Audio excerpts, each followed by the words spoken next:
Saya sampaikan di publik seperti ini, biar semua masyarakat Indonesia, bangsa Indonesia sadar, biar semua pemimpin kita tahu ini. Jangan cuma memikirkan dirinya sendiri.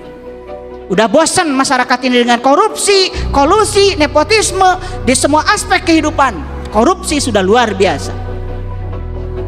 Sholat sudah, umroh sudah, haji sudah, semua ritual sudah dilakukan, tapi kolbunya kacau balau.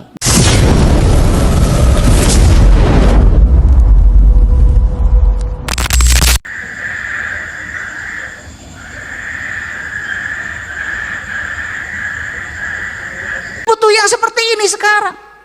Kita butuh pemimpin yang seperti ini sekarang. Bukan sekedar ngomong burung Garuda, lambang negara, Bhinneka Tunggal Ika. Bullshit kalau tidak ada jiwanya.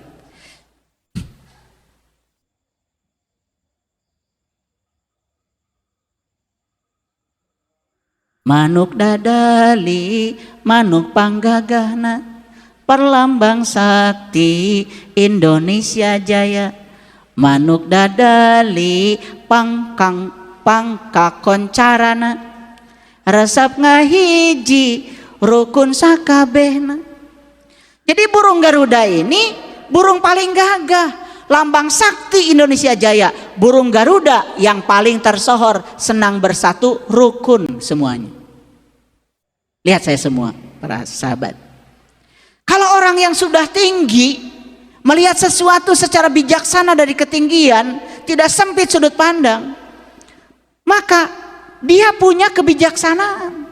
Nah, kebijaksanaan itu bisa menyatukan. Coba berguru pada orang-orang yang mengajarkan kebencian, disitulah kita akan disuruh membenci orang lain yang berbeda, bahkan dianggap diri kita yang paling benar, memusuhi orang lain, bahkan menghalalkan darah orang lain atas agama dan Tuhan. Pelajaran apa yang kayak gitu? Katanya agamanya rahmat lil alamin, ini malah jahat sama kelamin.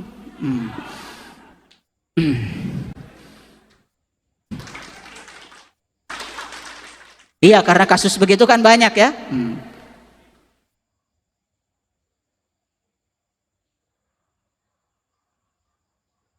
Hirup sauyunan tarapa hiri-hiri, silih pikanya teinggis belapati, manuk dadali ngandung siloka sinatria, kersakumna bangsa di negara Indonesia. Hidup berhimpun tanpa saling iri, saling menyayangi, tak sungkan mengorbankan nyawa. Burung Garuda adalah lambang kesatriaan untuk seluruh bangsa di negara Indonesia. Jadi kenapa Bung Karno mengambil burung Garuda sebagai lambang negara? Ini doa dari Bung Karno. Doa buat kita bangsa Indonesia, jangan merangkak, harus terbang. Karena kita diberi kekuatan oleh Allah untuk terbang itu, menggapai alam-alam yang tinggi. Ini pesan leluhur.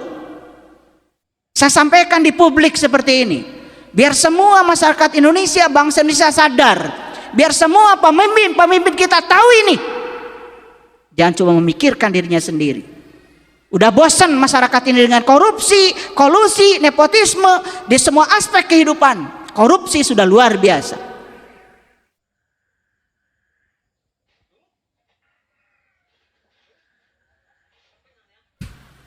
Makanya lihat Bapak Ibu, apa yang dipegang oleh kakinya burung Garuda yang gagah ini? Apa? Bhinneka Tunggal Ika. Bhinneka Tunggal Ika. Kita ini beragam. Makanya disinilah kita diajarkan untuk belajar menerima dan menghargai perbedaan. Bapak Ibu, lihat di rumah tangga. Ketika suami dan istri tidak bisa menerima dan menghargai perbedaan, keluar dari situ, boro-boro di luar, di dalam rumah saja dia tidak sanggup untuk menerima dan menghargai perbedaan. Makanya aneh ya, banyak sekali orang yang mengatakan pemimpin agama, pemimpin umat, di dalam saja sudah berantakan, tidak cocok dengan pasangan, ceraikan.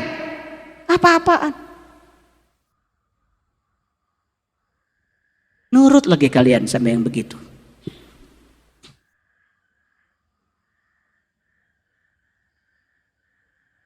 Ya kalau tidak cocok cocok, memang kita tidak cocok. Suami istri, bahasa Qur'annya aja aja pasangan tuh kiri kanan.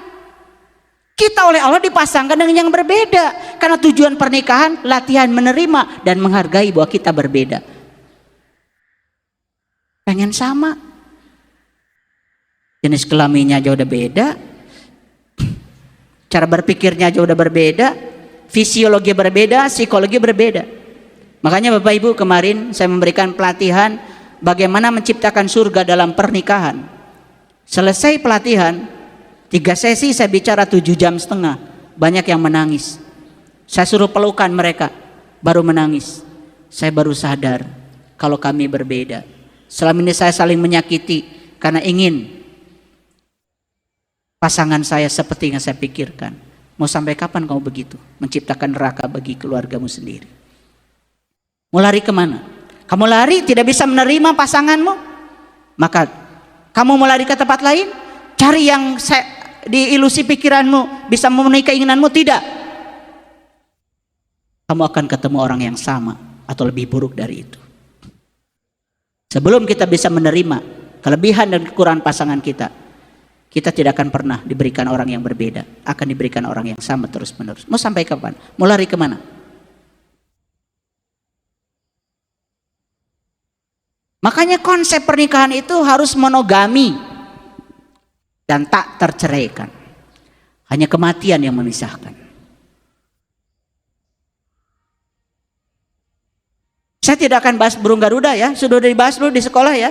Tapi saya cuma ingin lihat, para sahabat semua lihat di kakinya apa?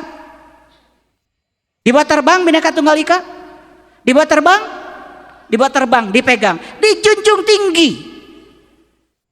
Kita sekarang kalau tidak bisa menerima dan menghargai perbedaan, bangsa ini di ujung tanduk.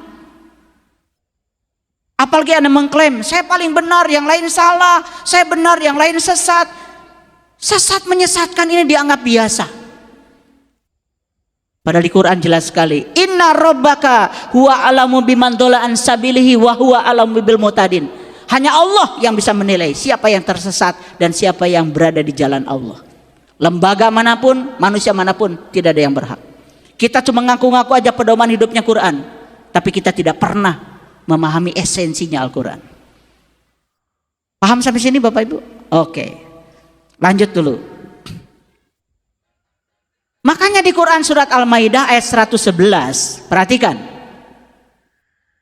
Al-Maidah 111, para sahabat yang di rumah boleh sambil membuka Al-Quran.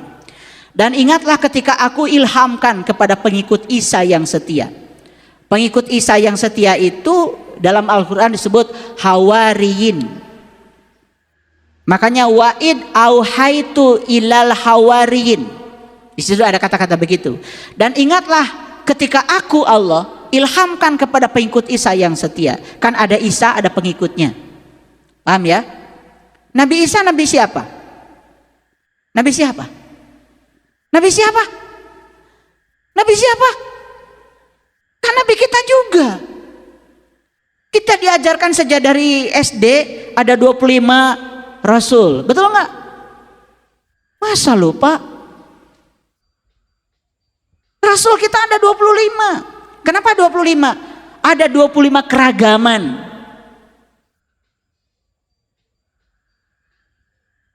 Dan kalau saya bahas tentang Rasul ini habis waktunya. Ya udah gitu aja dulu.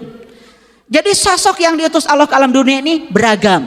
Ada Nabi Ayub dengan penyakitnya sampai pada Allah. Ada Nabi Isa dengan kemiskinannya sampai pada Allah. Ada Nabi Sulaiman dengan kekayaannya sampai pada Allah. Itu maksudnya keragaman mereka itu semuanya itu bisa mengantarkan mereka kepada Allah. Makanya nggak usah takut. Ada yang sampai pada Allah dengan kekayaan yang banyak. Ada yang sampai kepada Allah dengan kekurangan kekayaannya. Ada yang sampai pada Allah dengan penyakitnya. Ada yang sampai kepada Allah dengan kesehatannya. Ada yang sampai kepada Allah dengan kegantengannya kayak Yusuf. Itu harus dipelajari sebagai keragaman. Udah nanti aja ya dibahas itu. Ini dulu. Berimanlah kamu kepadaku dan kepada Rasulku. Mereka menjawab, kami telah beriman dan saksikanlah bahwa sesungguhnya kami adalah orang-orang yang patuh. Kenapa mereka patuh? Karena pengikut Isa ini bukan sekedar pengikut. Mereka itu sudah bisa merasakan dan mengalami apa yang dialami oleh Isa.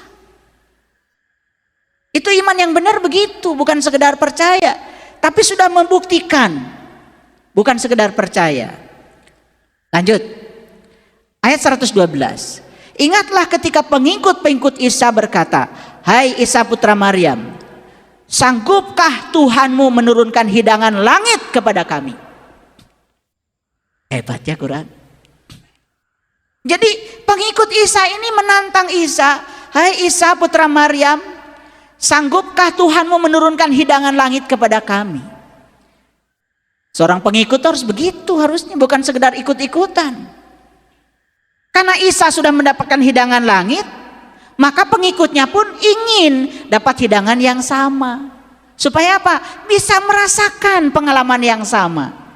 Keren banget. Gitu nggak kalian belajar agama? Gitu apa tidak? Enggak lah, ya. Pokoknya disuruh itu, suruh ini, mau aja. Betul apa tidak? Iya. Jadi ini muncul kata-kata hidangan dari langit, ya.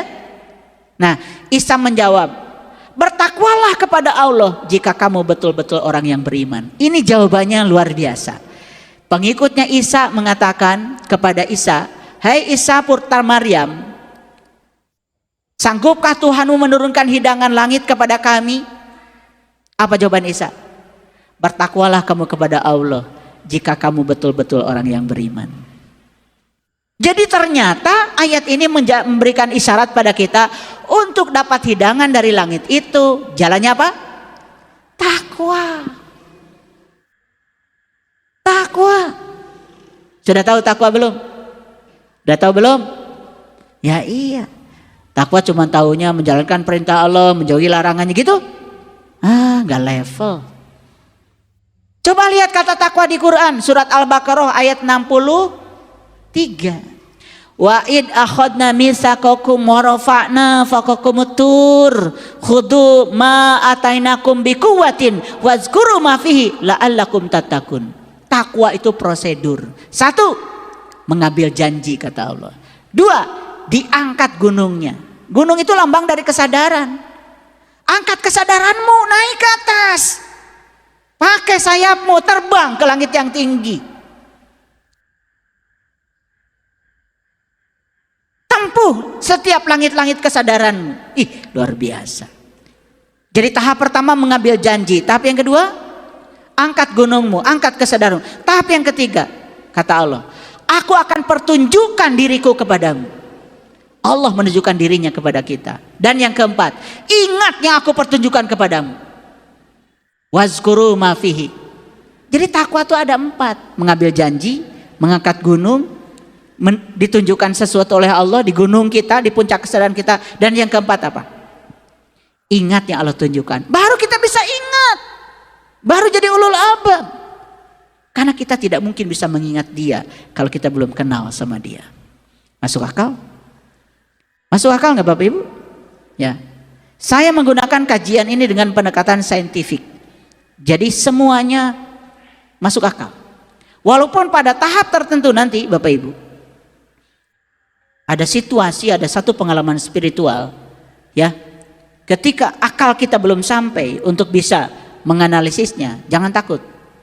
Nanti ketika kesadaran kita meningkat, intelijensia kita meningkat, kita akan bisa melampaui kecerdasan yang melampaui pikiran. Itulah kecerdasan para nabi, para rasul. Pintar tanpa belajar, cerdas tanpa berlatih. Bisa, bisa.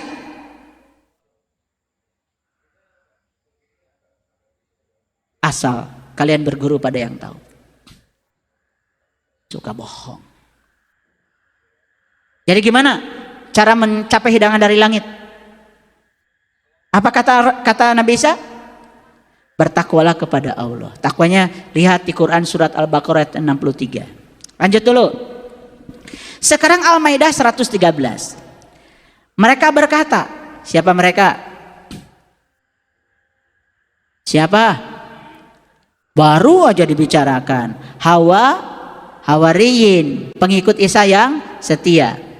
Ya, Isa itu kan Rasul. Pengikutnya itu berarti Bani Israel. Jangan keluar dari konteks. Lanjut dulu. Mereka berkata, kami ingin memakan hidangan itu. Luar biasa. Dan supaya tentram kolbu kami. Luar biasa. Kami ingin memakan hidangan itu supaya tentram kolbu kami.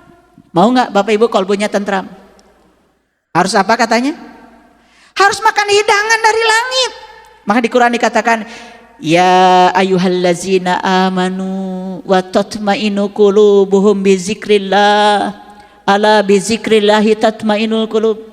Hai orang-orang yang beriman, hanya dengan mengingat Allah kolbumu menjadi tentram. Ingat, hanya dengan mengingat Allah kolbumu menjadi tentram. Jadi kolbu itu harus difungsikan. Lihat kajian yang kemarin, minggu kemarin. Fungsi kolbu ada 3 ya. 1 memahami, 2 melihat, 3 mendengar. Lihat lagi kajian yang kemarin, udah saya jelaskan. Kami ingin memakan hidangan itu supaya tentram kolbu kami. Makanya Bapak Ibu, sekarang mengerti kenapa kolbunya kacau balau? Paham? Paham? Salat sudah, umroh sudah, haji sudah, semua ritual sudah dilakukan, tapi kolbunya kacau balau. Ngerti sekarang? Apa jawabannya? Karena belum dapat hidangan.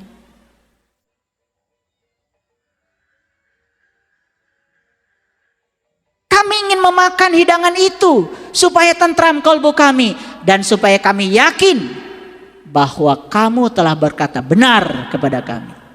Kritis ya? Kritis nggak? Iya. Kalau Isa sudah memakan hidangan itu, masa kami tidak? Bagaimana kami bisa meyakinkan kalau Anda benar, kata pengikut Isa. Kalau yang boleh memakan hidangan itu cuma Anda, sementara saya tidak boleh.